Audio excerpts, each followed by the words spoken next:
I have a deep understanding of how the USU works, and I am prepared and willing to use that experience to create a better, more inclusive, safer and accessible campus for all students and staff and the community.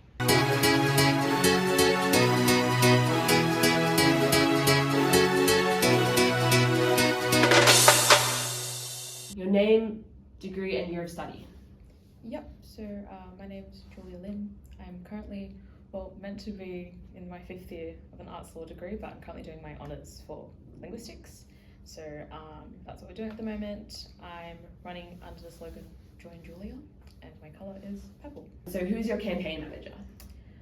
Well, I cringe saying it, it's self-managed, but not in the sense of like, I don't need a campaign manager, but more so it's a group of people that are supporting me in sort of even capacities. I have friends, especially who I've met through Souls. So I have Nick Leavenworth,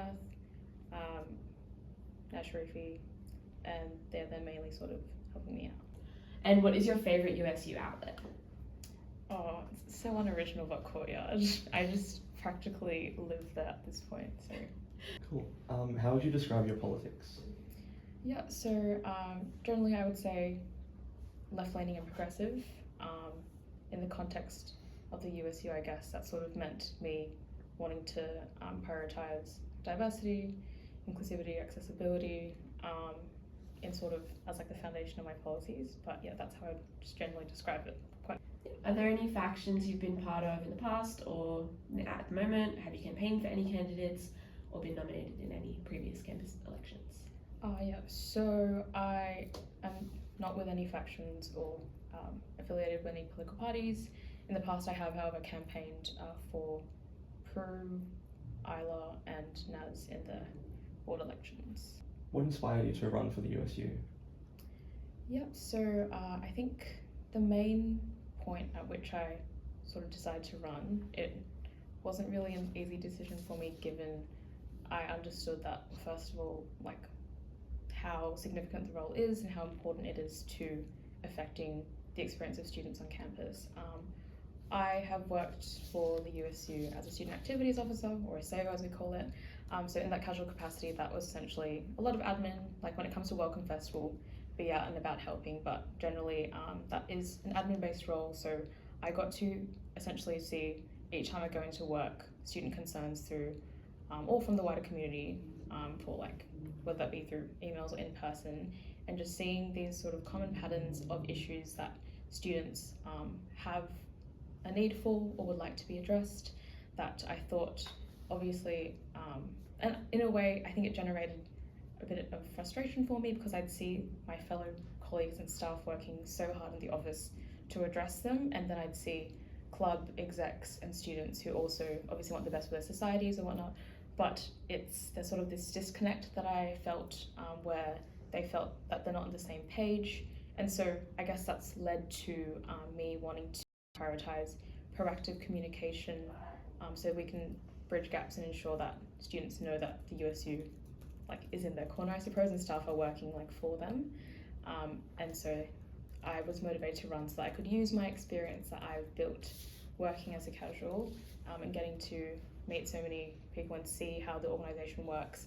And so since I've also been a club exec, knowing that there's from that side a very understandable confusion, especially when it comes to endless process, or I felt bad every time I was requesting people to amend documents or to do further processes, which obviously understandably the USU needs to follow through with, so we can follow due process and register societies properly and with governance. That's obviously important.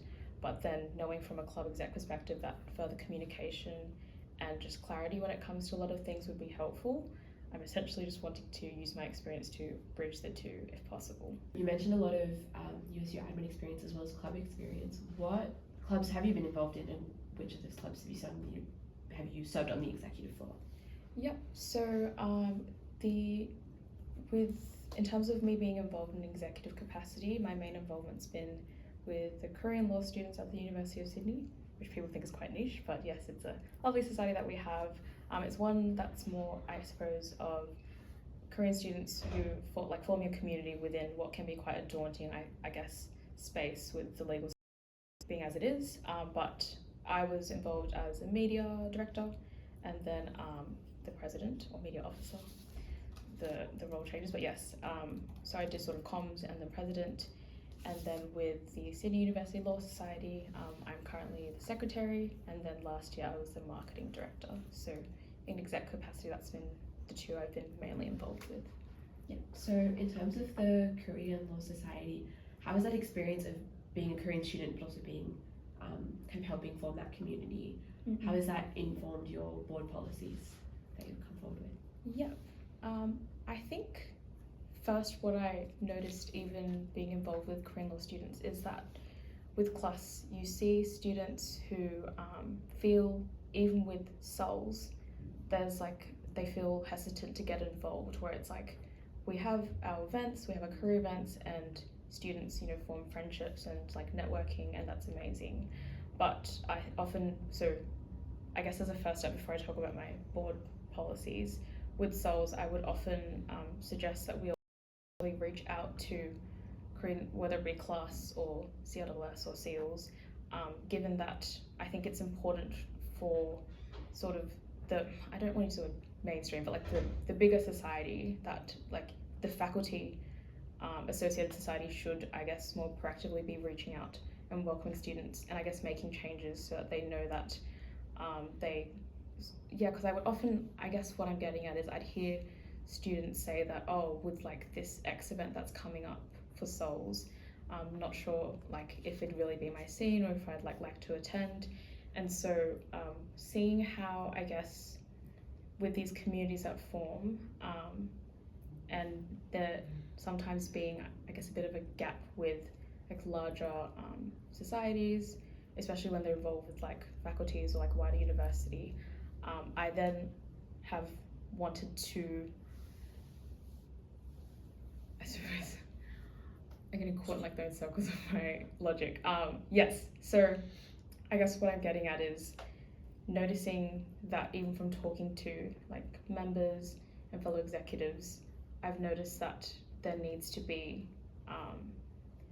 better communication, but also just cultivating, I guess, a more welcoming environment when it comes to mainstream events. So with finally getting to the question, my board policies, I've wanted to, the underlying, I guess, theme that I sort of had in mind, or not theme, underlying goal that I had with my policies was for any student that comes onto campus to feel that they can feel included, and I guess it's a sense of belonging as well, because whether it be international students or people of color, I think, for example, with the policy of where I think we should have multilingual resources, I think part of that is actually actioning this breaking down of certain barriers and proactively providing opportunities for students to get involved, even if they might not necessarily, if they might feel a tendency to sort of stay within their own community. So I think that's great, but we can do both. What role does politics play in decisions on the USU board? Yep, so I think with politics, you can't really detach it from anything we do. I think it is so inherent to, especially when it comes to any sort of structures of power or involving within the university. I would say that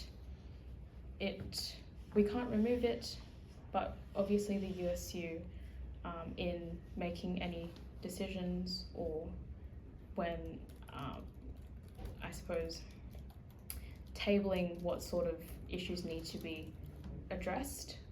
So yes, I don't think we can necessarily detach. So there will always be a political element to whatever decision is made, in the sense of you are tangibly impacting students in one way or another.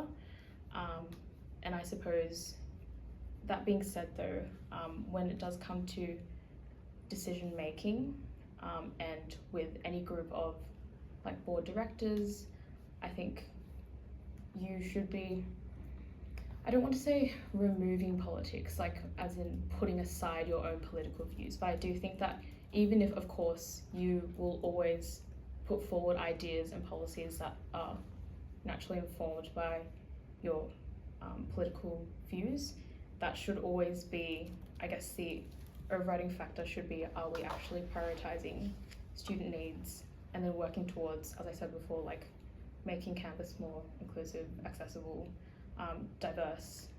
That should, I guess, be the main priority at all times. Do you believe that the USU should be taking these active stances on, first off, I'll ask about the strikes, especially NTU. As a staff member, should the USU be shutting down completely